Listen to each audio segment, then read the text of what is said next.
Dhirendra Bhadauria group of education institute द्वारा संचालित SVM inter college संत पूरनदास नगर आप सभी विद्यार्थियों का स्वागत करता है। और सभी विद्यार्थी आज इंटरमीडिएट के विषय हिंदी में राष्ट्र का स्वरूप पाठ पढ़ेंगे। इसके लेखक हैं वासुदेव जी अग्रवाल और उसका पैराग्राफ है कि राष्ट्र के शुरू में भूमि, जन और संस्कृति। तो जन जो दूसरा तत्व है उसके अंतर्गत आप लोगों को पढ़ना है। देखिए सभी लोग ध्यान से और कठिन शब्दों के अर्थ भी लिखते जाएंगे। मातृभूमि पर बसने वाले, निवास करने वाले मनुष्य राष्ट्र का दूसरा अंग है। पृथ्वी हो और मनुष्य न हो तो राष्ट्र की कल्पना असंभव है।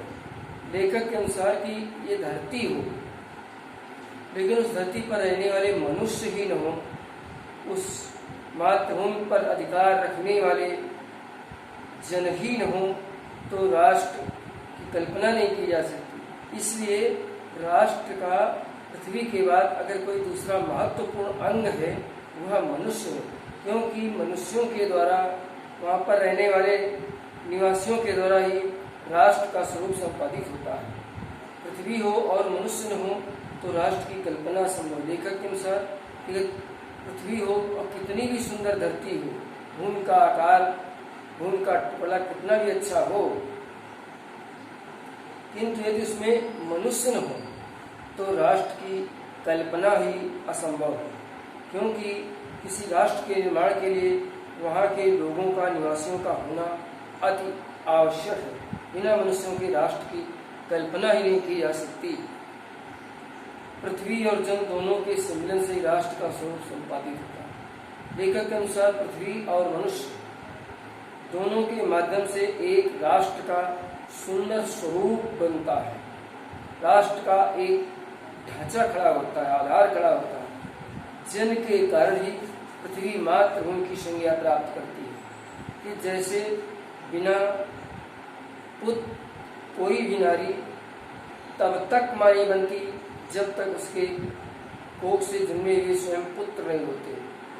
कोख से जन्मा पुत्र ही जो होता है वो माँ कहता है।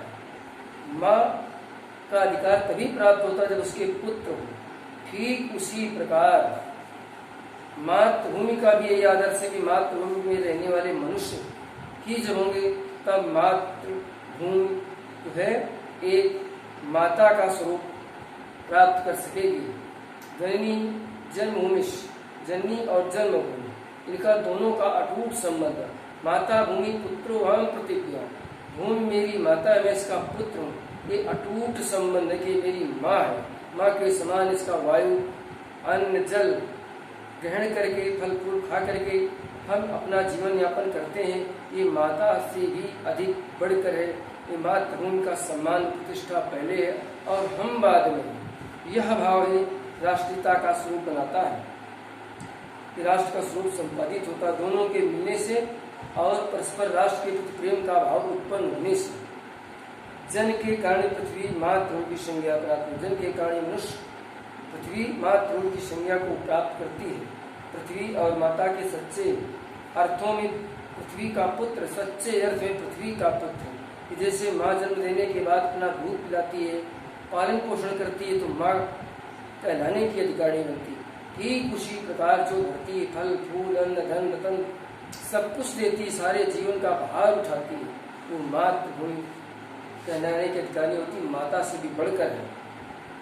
माता भूमि पुत्रो हम प्रतिज्ञा, कवि लेखक ने लिखा कि भूमि मेरी माता है, मैं उसका पुत्र हूँ।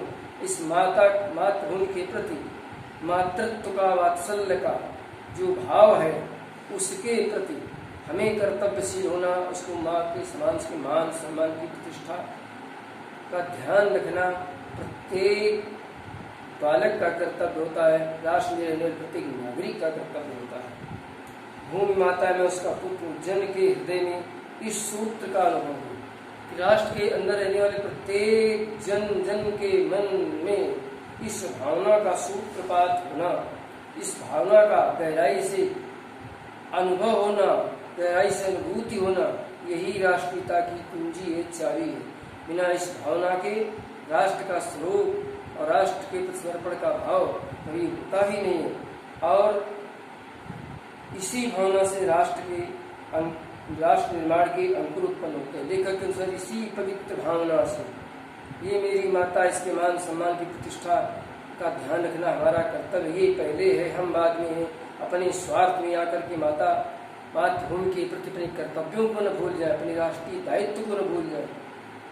इस बात का बोध होना प्रत्येक नागरिक को आवश्यक है और तभी राष्ट्र निर्माण के अंकुर उत्पन्न होते हैं। यही राष्ट्र निर्माण की अंकुर पैदा होते, माने यहीं से राष्ट्रीयता की भावना जन्म लेती है और राष्ट्र के प्रति अपना सर्वस्व समर्पण करने का भाव उत्पन्न होता है। इसी ये पाठ में इसे समाप्त होता है। इसमें दिए गए प्रश्नों के उत्तर सभी विद्यार्थी लिखेंगे और समझ करके उत्तर देंगे और इसी के बाद भी पाठ समाप्त होता है। ओम शांति।